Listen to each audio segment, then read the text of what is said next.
Chapter 591. 2 Steps Forward and 1 Step Back Part 1.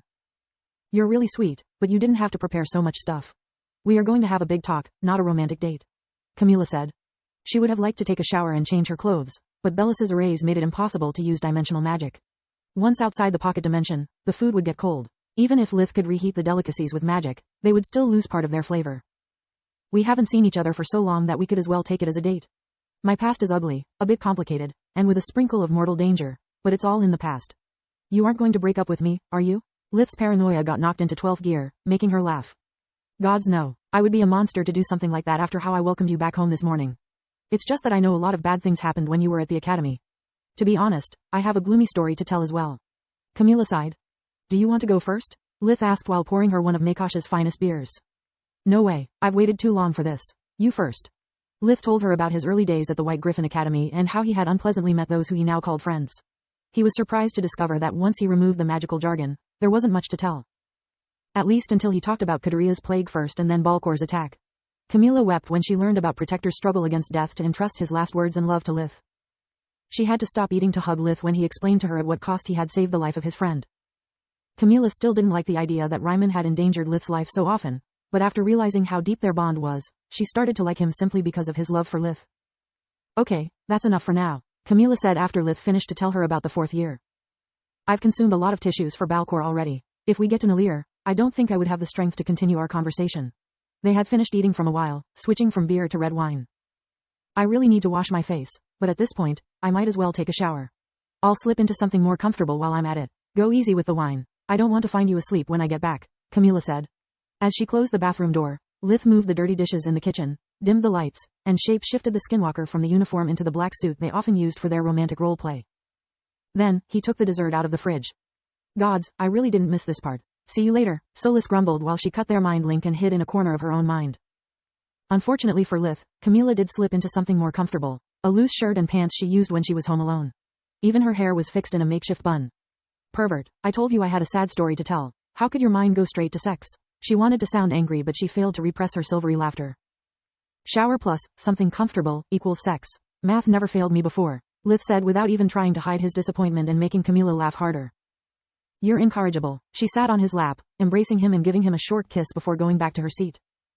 Is it better now? Camilla asked. Can you at least keep your hair down? Lith turned up the lights. No, I want to make sure that you listen to my words instead of staring at my face. She chuckled. She actually needed quite a bit of willpower to prevent herself to skip the conversation and go straight to bed. Talking about Zinnia was sad, painful, and somewhat embarrassing for Camilla. Not because of her sister's handicap, but because what she had to ask for him made her feel vulnerable. Also, Camilla knew how the request would sound to Lith's ears. Like an attempt to exploit him. No matter his answer, she knew that by simply speaking those words their relationship would change. She was afraid because when things changed in her life, usually it was for the worse. It would be so easy to avoid the topic and pretend that nothing's wrong. These last weeks have been so hard, always thinking about how I can help Zinnia in case she decides to divorce. Being overworked and lonely only made things worse. I missed him a lot and now that Lith is back, I only wish to cling to him and lose myself in his embrace. Yet it would mean running away from a problem I don't want to face. Zinnia has already suffered for too long. If I keep not doing anything for her, now it wouldn't be because I'm helpless, but because I'm an egotistical coward. She thought. Camilla told Lith about Zinnia, this time in detail. She explained to him her sister's current predicament as a prisoner in her own house. The cheating, the domestic abuse on her and the children, everything. Lith's eyes turned into fiery slits brimming with mana as Zinnia's story resembled more and more his own. His Earth father, Ezio McCoy, among his many flaws was also a cheater. Back when Lith's name was still Derek, he had once found an email his father had sent to his lover, where he professed her love to her and her children.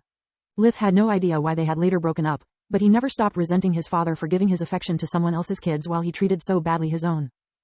His inner turmoil drew Solis's attention, who quickly returned fearing something really bad had happened. Damn it, that was unexpected, she thought after checking Lith's most recent memories. There's no need to get angry. Camilla had no way to understand the rage in Lith's eyes. She misunderstood it as aimed at her for trying to exploit his magic with a sob story. Lith's reaction hurt Camilla deeply and made her think that, if he believed her capable of such a thing, he must have had a low opinion of her. I'm not asking you to do it for free. I have enough money to cover even Minower's fares. Her voice was calm but cold, like when she spoke to Lith as his handler instead of his girlfriend. Wait, what? I'm not angry at you. I'm angry at that F. Lith then demonstrated to have an extensive vocabulary and a venomous tongue. The streak of insults lasted for several seconds. The teaspoon in his hand was now reduced to a small ball of metal. The twisted metal was both a source of shock and relief for Camilla. Relief because it proved her the sincerity of his words and indignation. Shock because she knew Lith was strong, but she had never witnessed how strong he actually was. As for the treatment, I can't make you any promises. Body sculpting is a very complex discipline and I didn't practice it ever since I quit my job as assistant professor. Worst case scenario, I'll find you an expert, Lith said. Magus, web novel, chapter 592. 2 steps forward and 1 step back part 2. Don't worry, both Zinnia and I know a lot about it. Camila held Lith's hand, moved by his words. Usually, healers had God complex. Hearing him admitting his own limits was proof of how seriously Lith was considering the matter.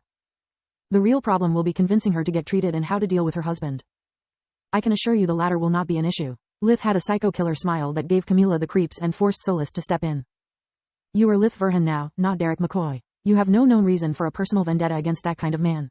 You are scaring Camila out of her wits, she thought. Lith snapped out of his bloody daydreams and noticed his girlfriend's distress. He took a deep breath and wore his best mask for the occasion.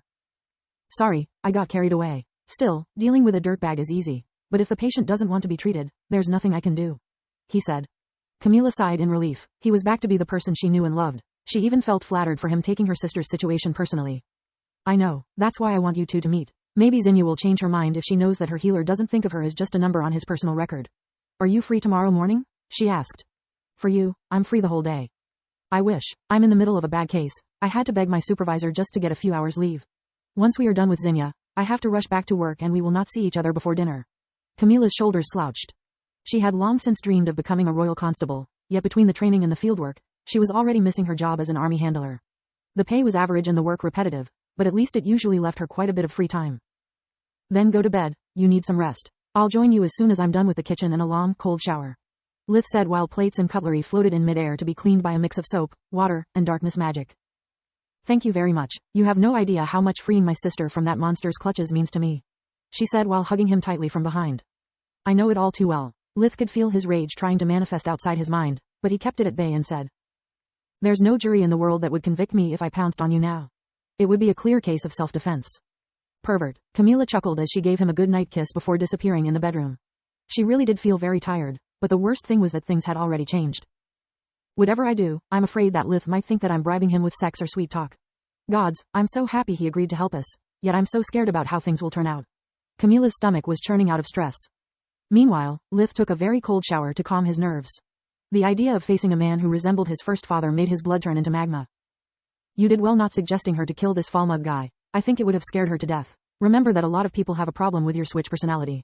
Solis thought before asking. Why are you taking so long with the shower? To give Camila the time to think and me an excuse to think she is already asleep. This is not how I pictured my first date with her after my return. This is damn awkward, Lith thought. Lith was regretting both his earlier attempt at seducing her and his stupid sex jokes, but back then he had no idea Zinnia's situation was that bad. He thought it was just an unhappy marriage. Tomorrow I'll need your help to not level the neighborhood. Don't worry, we'll deal with this problem like we always do. Together, Solis thought. The following day, city of Xylita. Lith and Camila reached the Sarda household in a matter of minutes after walking through the city warp gate. His flight spell brought them quickly to their destination. Xylita wasn't located in the Keller region nor the Distar Marquisate, so Lith had no authority as a ranger nor as a baron there. It was the reason he was wearing the deep green robe that identified him as a great mage. Power was something that even the most stupid people respected.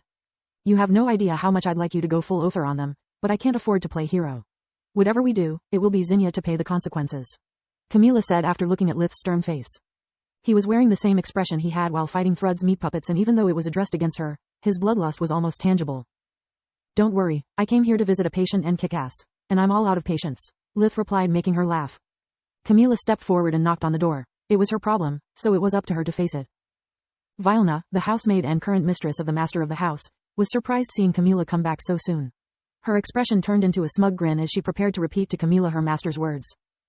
Then, she went pale and chalked on her rehearsed speech, leaving Camila flabbergasted. I'm back to see Lady Sarda, Camila said while wondering why the housemaid stood there with both her eyes and mouth wide open. She had no way to know that a huge mass of spirit magic was slithering around the housemaid, making it hard for her even to breathe. The pure and unbridled killing intent it was imbued with made the experience utterly terrifying. Lith's eyes returned to normal when Camila turned around to check on him. During that short moment of respite, Vilna's survival instinct took the wheel. Please, come in. Lady Sarda is in the tea room, like always. She handed to Camila her master key. Thanks, you don't need to accompany us. I know the way. Camila walked double time, eager to check on her sister. Yet Lith remained behind, never averting his eyes from the maids even when the door suddenly closed behind him by itself. I usually don't prey on the weak. It's cruel and pointless since you have nothing I want. Yet if you stand in my path, if you do anything to harm those close to me, I will end you. Lith raised his hand slowly as if he was about to grab her throat. Vilna was paralyzed by fear, almost suffocating due to the mana that pressed on her from every side. Feel free to eavesdrop or call your master. Becoming a great mage means receiving a royal pardon. All I need is a good reason to use mine. Those words sent a hot liquid trickling along Vilna's legs. It wet her shoes before forming a stain on the carpet.